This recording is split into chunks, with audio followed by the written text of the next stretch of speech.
That you passed by me and didn't say even hello, how can I believe you when you tell me that you cried for me at a distance?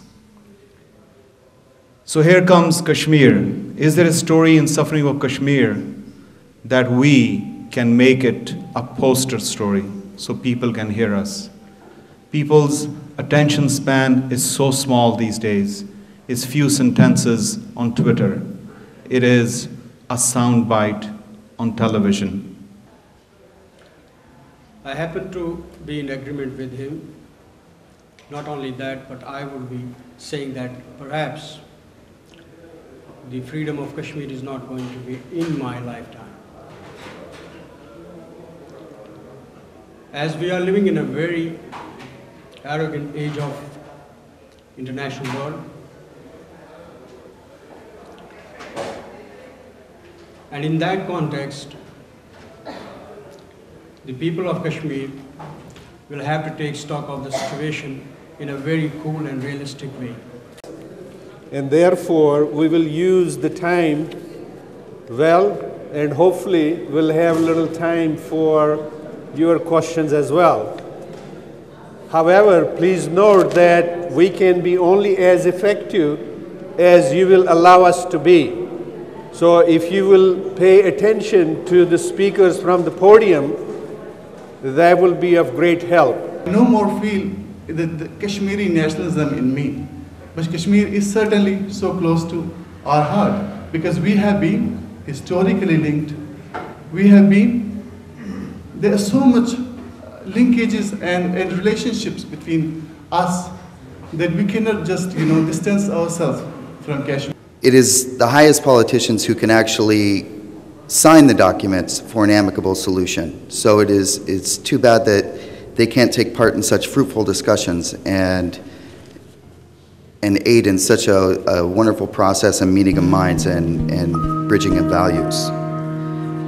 We did receive greetings for all of you, since we are on Capitol Hill, from 187 congressmen and 35 senators who wish you the warmest welcomes. But we would like to highlight the heads of state who also have an interest in this conference, beginning with my president, President Barack Obama, who would like to say thank you for inviting me to speak, but as you know, my schedule is quite busy and we could not find the time to come in. President Dr. Radhakrishnan once said that Kashmir is the fortunate state which has got a written history for thousands of years. Whereas we in India, when we have to look into our past, we have got nothing except Ramayana and Mahabharata. It's a story of 62 years of broken promises, sham elections, massive human rights atrocities that the human imagination finds it impossible to believe that man could perpetrate that on fellow man, leading to massive troops, a violent, militant uprising, and unfortunately, status quo. Quote, "Ech mein Berliner," to show solidarity. We are all Berliners, he said, that day, standing up against oppression. Hum sab Kashmiri hain. Please join me. Hum sab Kashmiri hain. हम सब कश्मीरी हैं जब तक के कश्मीर को उनका हक नहीं मिलता. Thank you very much. Repetition of the same slogan, same mantra, that Kashmir is an integral part of India, just like any other state of India. The elected leaders of today, they are handpicked, they are puppets, they have no credibility in Kashmir. Let us do it the right way. And so, with that, I would like to thank you. Unfortunately, I don't know whether it's a part of our failure. Our endeavors are not working. India is portraying to the world as the largest democracy, defender of human rights. This is all a facade. What in this session, I would like to hear from my speakers. We need to strategize. What kind of strategies we can adopt to basically rip off this mask which India has put on its face and let world see what is real India. Than they have been. Another point alluded to by Mr. Obama is India's wish to play a global role, a role which I think is now realistically within India's grasp. This may make India more interested in ridding itself of what you could call the albatross of Kashmir and the widespread belief that India's foreign policy. It has been long overdue for Kashmiris to get their rights. The world has waited long enough to ignore such important issue. It is time for all of us to act now. The violation of civil liberties has been long ignored by Indian government and the world. International human rights organizations, NGOs, and neutral activists be provided a free access to Kashmiris and conduct a survey to assess their demand. Now I would like to recommend a few steps for comprehensive solution for the resolution of Kashmir. Firstly, there is an immediate need for restoration of peace and total elimination of violence under international law. Prevented from participation.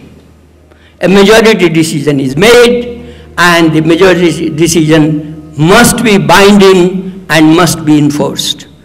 So ladies and gentlemen, in conclusion, we have 3 tools that we can use in order to achieve our objective. And the objective is simple, to respect the wishes of the people of Kashmir. Our 3 tools, as it was mentioned by everybody, the non-violent nature of Kashmiri resistance. It is not what Sayyid Ali Gilani told me. It is not what Muhammad Yasin Malik told me. It is not what Dr. Mir told me. It is what Gautam Navlakar not only told me, but he wrote in the paper. I read his paper. It is what I read what Dr. Angana Chatterjee wrote. I read what Mir Sanvi, Swaminathan Iyer wrote in Times of India. Sumantra Bose, while giving an interview to BBC, he said, it's an absolute non-violent movement. Gautam Navlakar, I quoted him many times. Why not to quote him one more time?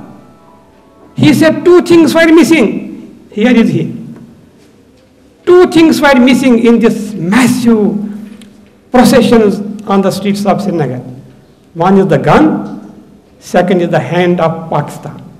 It is very indigenous. So we have 3 tools. One, the tool is the non-violent nature of Kashmiri resistance. Second one is the thinking in the Indian intellectuals. This is really very important development, that there is a very important positive thinking. They had a very good thinking right from very beginning, but they have been joined by others, that the Kashmiri people need to be given their right. And thirdly, it is the understanding of the international community. Only understanding. There's a big difference between understanding and the articulation of that understanding into action. But I am talking about the understanding. Otherwise, who made President Obama to say what he said? I don't need to repeat it. Who made David Miliband, the Secretary of State, as we call him, of United Kingdom? Who made Miss Clark, the Prime Minister of New Zealand, to say that India is not, Kashmir is not the integral part of India? So this international understanding, it is the tool we can use. So that's why, inshallah, whatever happens, the message is going to go that the people of importance from India, Pakistan, Azad Kashmir, Valley, Gilgit, and others, they reach to one conclusion, and that is the wishes and the aspirations of the Kashmiri people. They have to be respected. With that, God bless you.